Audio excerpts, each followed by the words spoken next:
So hi everyone, it is a pleasure to have you all here to talk to you about product personality. Today we're going to take a ride down memory lane to the heart and soul of the movie Cars, Radiator Springs. This animated film captured the imaginations of audiences worldwide, not just with its cool atmosphere and stunning visuals, but also through its memorable characters, each with their own distinct personalities. Today we'll delve into the fascinating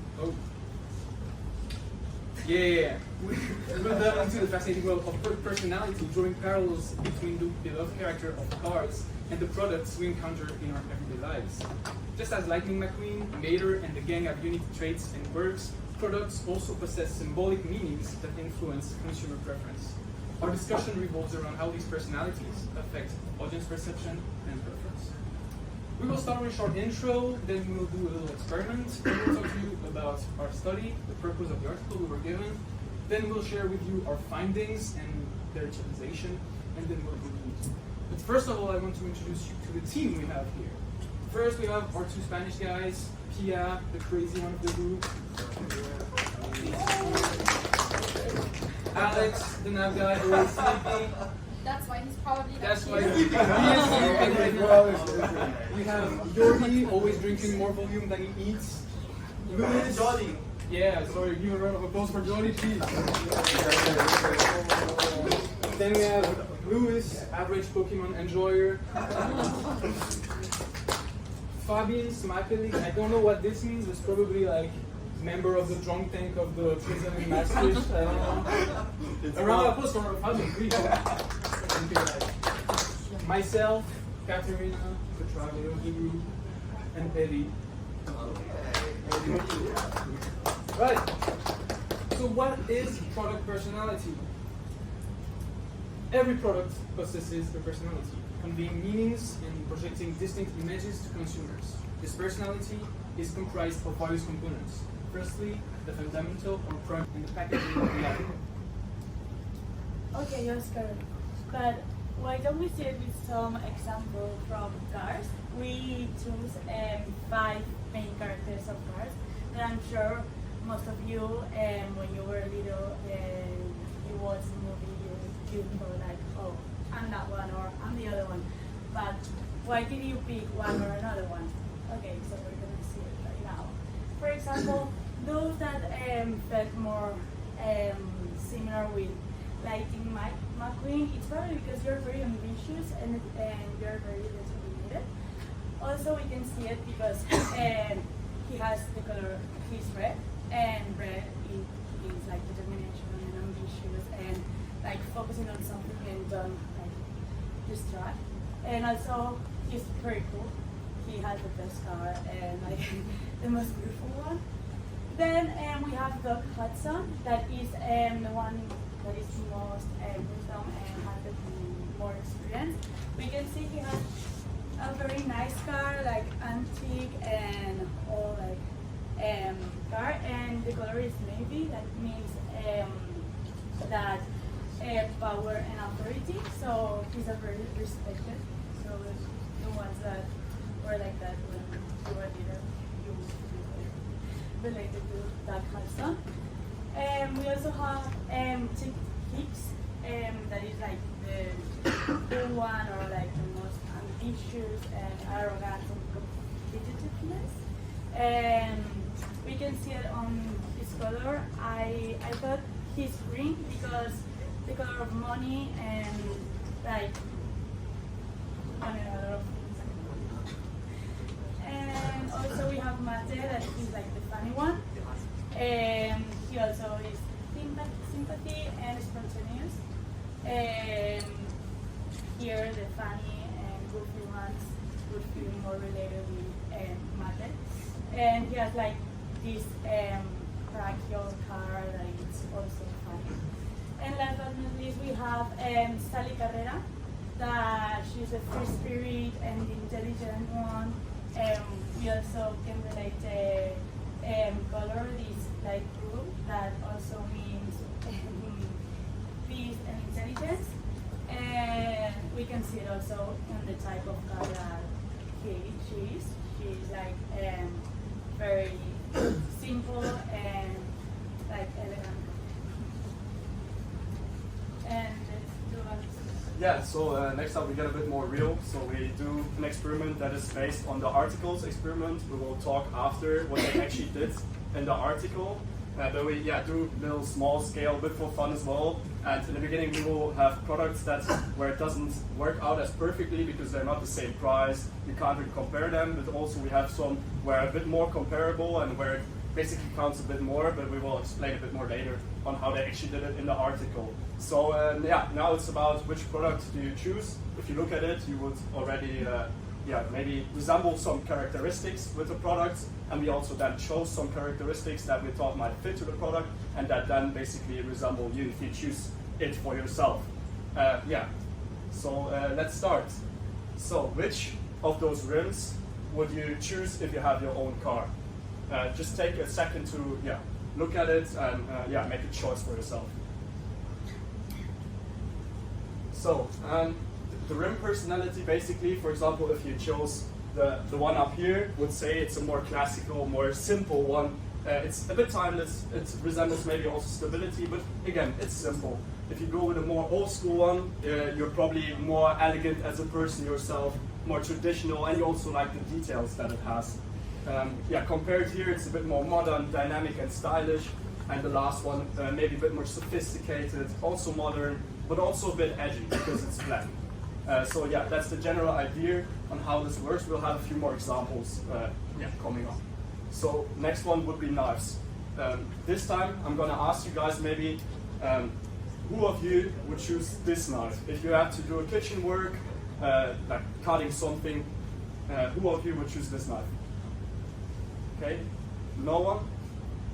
How about this one? Yeah, one? I guess you all don't like to cook. Who would choose this one? Yeah, a few more hands. And the last one?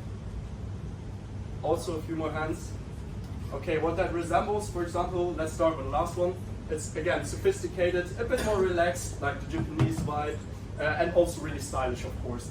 If you compare it to this, it's simple, practical, and also a bit expressive though, because of the color.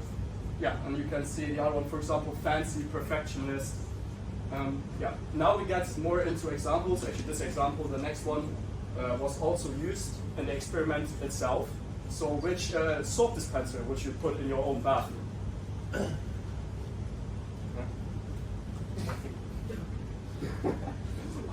Okay. Sorry. I'm a bit sick. I'm gonna ask again, who of you would choose this one? I wouldn't expect anything, this one up here. Anyone? No? Maybe a bit too creative, individualistic, a bit too crazy. What about that one? Who would choose that one to put in their bathroom? Eddie?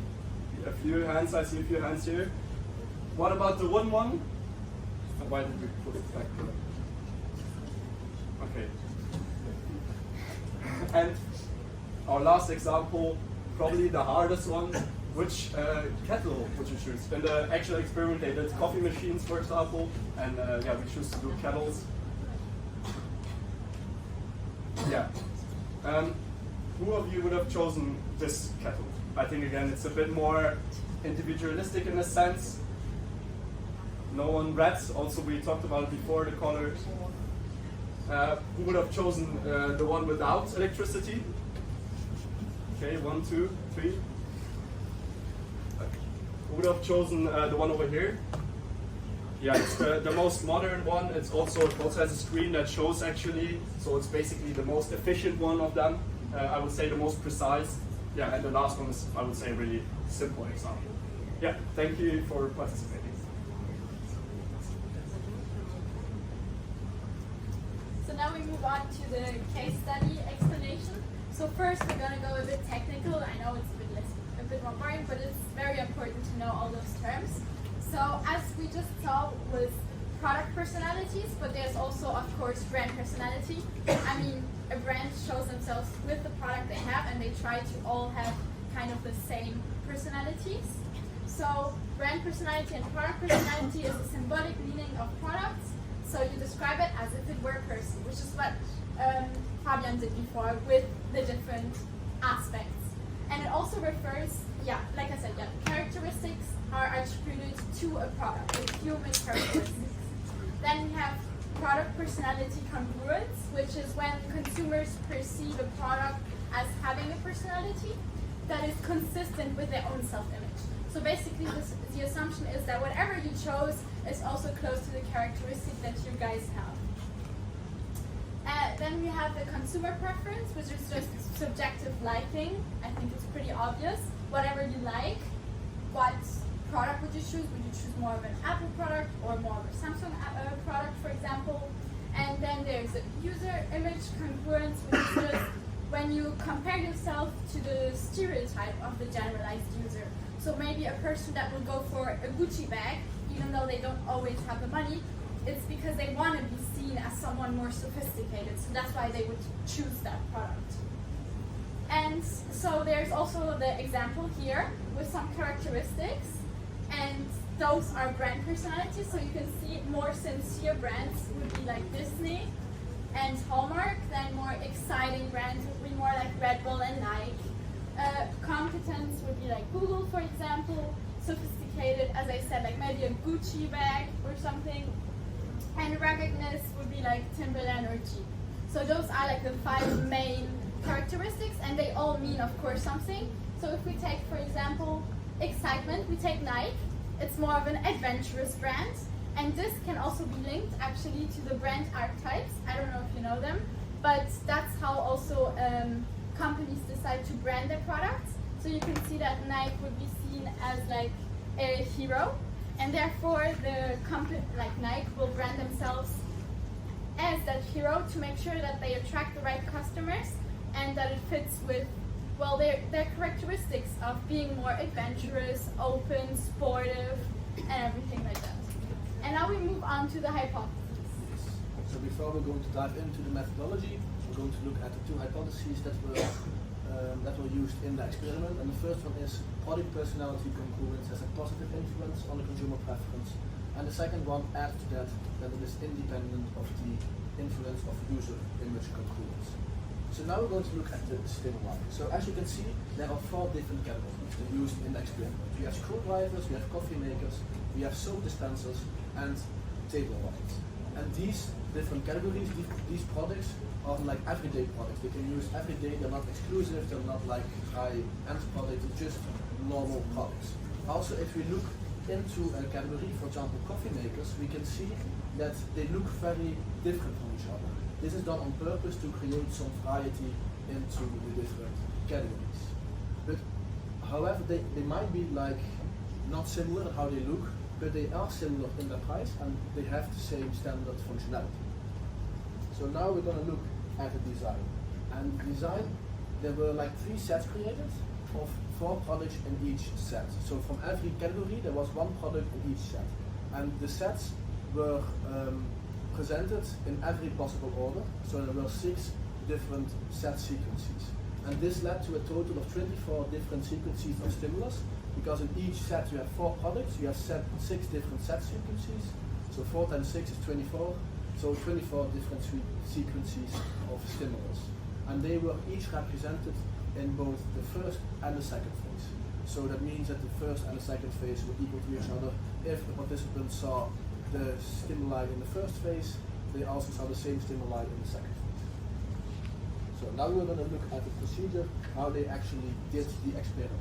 The procedure consisted of 2 phases, phase 1 and phase 2. Phase 2 consisted of an interview, which consisted of 2 parts, questionnaire 1 and questionnaire 2. The goal of the interview was to find out how the participants liked the product if they only described it with words they could use for men or women. And then we go into the first part of the phase 1, which is questionnaire 1. And before questionnaire 1 started, they did like a test, and in the test they showed the participants pictures of famous people. That could be prime ministers, that could be famous soccer players, famous musicians, and then the participants had to describe those famous people with personality like characters. And they did this to make sure that the participants were used to use words that you normally use for men and women to describe products.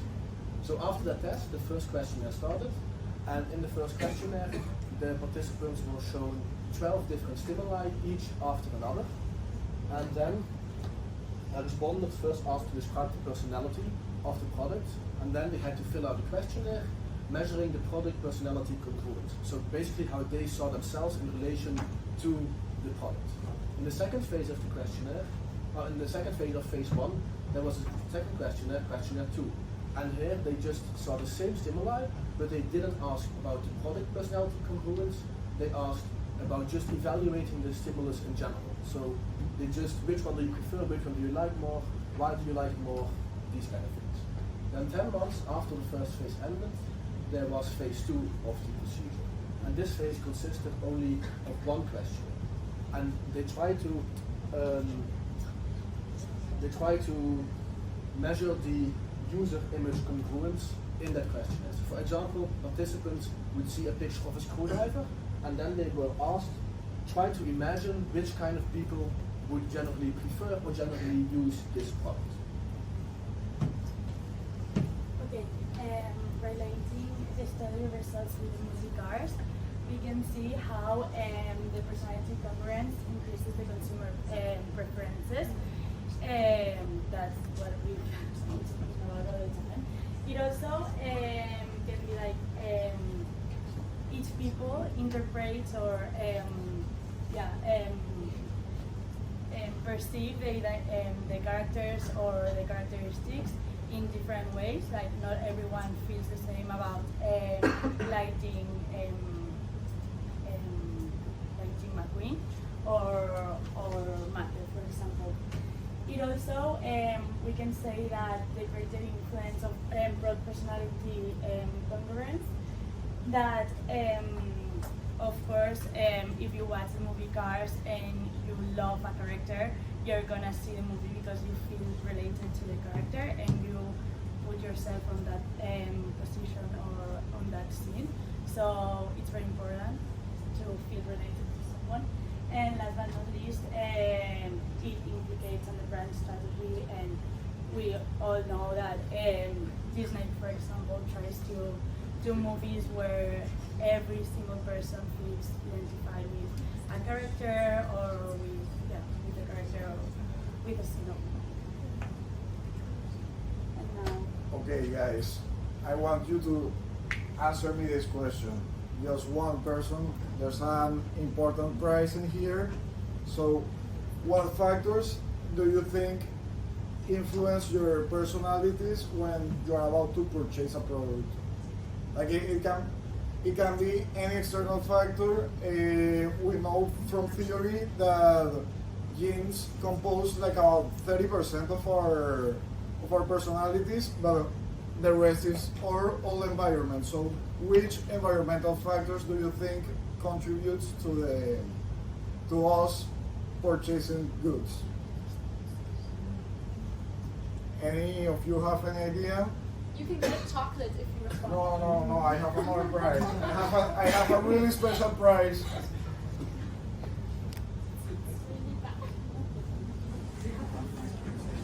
Okay, I need a volunteer for an experiment. no one likes Tinder? I'll start pointing out if you don't volunteer. Okay, you. Let's go. Stand up, please. Look at my accessories. Okay. Do you think I purchased any of these because of one of my personality traits? Like I don't know, maybe. I think so. I think this gold bracelet Yeah. is because you're rich. Because I'm rich. Okay, good conclusion. But no, I wish. Okay, maybe like this flag represents that I'm really like nationalistic with my country. Like that's a personality trait of mine. So yeah, like a lot of our groups make part of this. No, I forgot my no, this is not for you. But first, training ball for your next trip to Thailand. Let's go! Okay, so all of our groups, all of our groups determine to. Is this you? Yeah. Our groups, our cultures, our beliefs determine our personalities until a certain degree on how we behave in a consumption scenario. Like if you see, I also have like this cross because of my religion, and like the bracelet I just said because of my country and everything. There are some of the human biases that are present during this scenario. One of these is a bandwagon effect, in which you, like your personality and your group, influences you to buy some certain goods because everyone else in your group or in your subculture is doing so. Okay, there was also another slide that we deleted, but it was talking about like the animism and how like some brands create some figures that are human-like, so the customers can have like some empathy towards the brand and influence them to stick with the brand and gain like some kind of relationship with the brand. And that's also what you saw with the class, right? I don't know. Okay, now for a discussion side, we identified 4 main ideas that collude with product personality. Now the first one is definitely individual preferences that we can identify. Any consumer of a product, especially if they're in the target audience, like to purchase products that have similar characteristics and characteristical traits as the product and they themselves have. So this is an automatic advantage for a product. Another one is consumer preferences for different products and different personalities.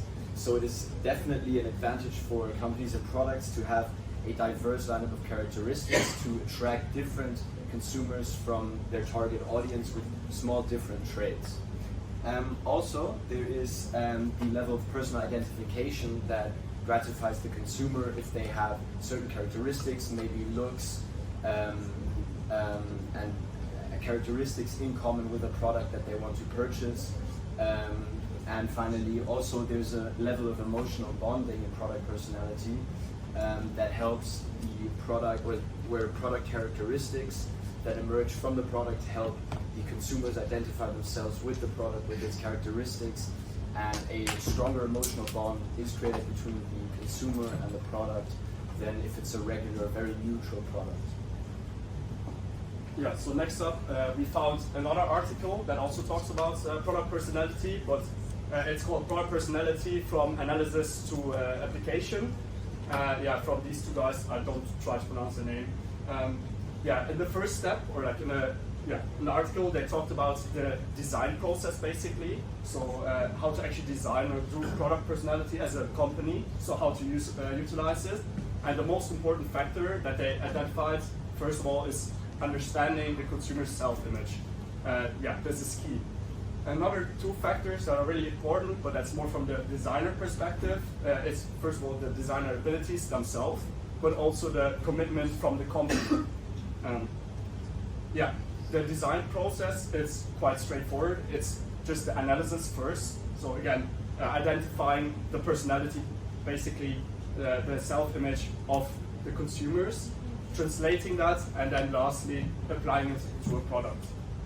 To summarize again a bit and show how companies can actually leverage and gain a competitive advantage from product personality, there's a few key points, a few steps basically, or that are really important. Of course, they're quite typical in most of marketing, but yeah, they're again really important to mention here. So first of all, have a USP, unique selling point. We talked about it a lot in class already. Yeah, through that you can create storytelling, you can build an emotional connection, and in the end generate a whole customer experience built around that product personality. And to do that, to ensure the long-term competitive advantage, you have to be authentic and also consistent, but also at the same time adaptable. So consistency and adaptability are really important at the same time. Yeah. Now, in order to identify the opportunities, the challenges, and the threats, we wanted to do a SWOT analysis on product personality. which consists of strengths, weaknesses, as well as opportunities and threats. For the strengths, we identified that brand differentiation is definitely a strength when products embed product personality and characteristics into their product line, and they're able to differentiate themselves from different competitors in the market with a certain marketing strategy. Another strength is that there consists an emotional connection, as I already said, between the consumer and the product instead of just a mutual connection. Consumers building an emotional relationship with a product because they can identify themselves with it, which also in a supermarket, for example, for a consumer good, creates a lot more differentiation compared to another product when an individual or a target audience can identify themselves with the product. And also for the company, there's a creative flexibility in terms of design, in terms of marketing, to design the product according to their target audience. Now, the opportunities that emerge from all those strengths and from product personality being implemented into products is that there's more advanced personalization for their target audience, meaning they can target them in a way that they can identify different traits in their products which are clearly embedded into their usual customers. They have the opportunity for market expansion because of their differentiation. They're competing with competitors, but arising with a more dominant product which can be identified more by consumers, as well as the development of marketing strategies which can be far superior with a product with an actual characteristic or a certain identity, where marketing campaigns can be much stronger, much more meaningful, especially to consumers and your own target audience. Now, from product personality, weaknesses also emerge, unfortunately. One would be subjectivity in evaluations, so there can be an outlier, for example, in your target audience which does not respond to the characteristics, which can be a weakness for your, especially if you have a very wide audience. A lot of consumers might not agree with the characteristics. There is a certain difficulty in measuring the impact of your product personality in terms of simply looking at your successful sales doesn't tell you if the actual characteristics are advantageous or how much consumers actually identify themselves with the product. And another weakness might be implementation costs, not only in marketing but also in production or changes in production as a result of changes in the product's characteristics, packaging, or nature.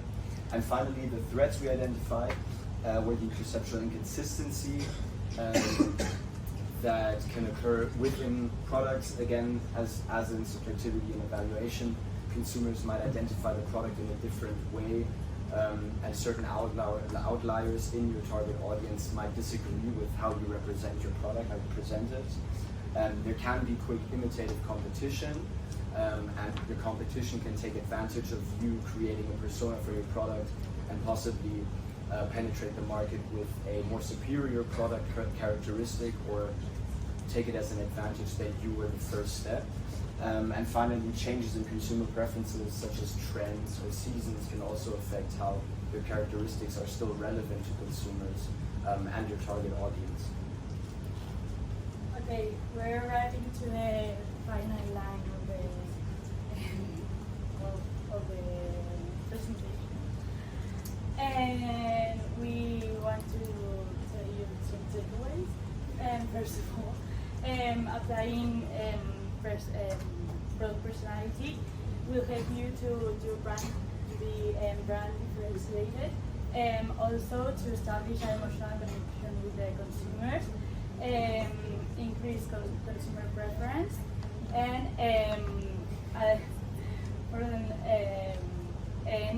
consumer identification. Like if you are shopping and seeing something and the consumer might be like, oh, I know which brand is this because I recognize it. And some conclusions we wanted to say is that it's very, very important establishing emotional and intellectual connections with the consumers, because the consumer might relate these connections when they have to buy. And also it's very important to have all of these three concepts here that are product personality, brand personality, and user image. Thank you very much. Yeah, we got it with the code. Yeah, we have a We'll have a little Kahoot to test actually who didn't sleep in the presentation, who, yeah, And we have more a chocolate. bit of chocolate, yeah. For the people that get everything right. Very devoted. Or is it the